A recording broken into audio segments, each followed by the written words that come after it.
ప్రపంచంలోనే అతిపెద్ద బతుకమ్మగా జనగామ బతుకమ్మకు గుర్తింపు లభించింది. సెయింట్ మేరీస్ స్కూల్ విద్యార్థులు తయారు చేసిన 36.2 అడుగుల భారీ బతుకమ్మకు ఇంటర్నేషనల్ వండర్ బుక్ ఆఫ్ రికార్డులో చోటు దక్కింది.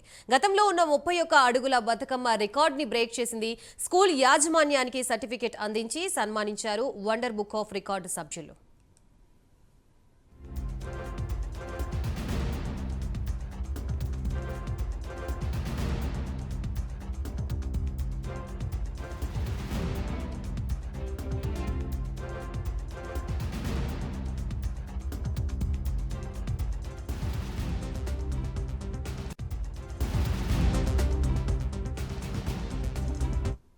జాతీయ పండుగ పాలపిట్ట మరియు జమ్మి చెట్టు మూడు మన తెలంగాణకు ఐకాన్గా గుర్తుగా మీరు కూడా గుర్తించుకోవాలని చెప్పి మన రాష్ట్ర పండుగను బాగా చేసుకోవాలని చెప్పి మన తెలంగాణలో ప్రకృతి దేవత అంటే రకరకాల పూలు అడవి నుంచి తీసుకొచ్చి మనం ప్రకృతి దేవతను మనకు అందించవలసిందిగా పాడి పంటలతో మనం చల్లగా చూడవలసిందిగా కోరుకొని మనం ఈ పండుగ చేసుకుంటాం. తెలంగాణ బిడ్డలందరం కూడా ఆయుర ఆరోగ్యాలతో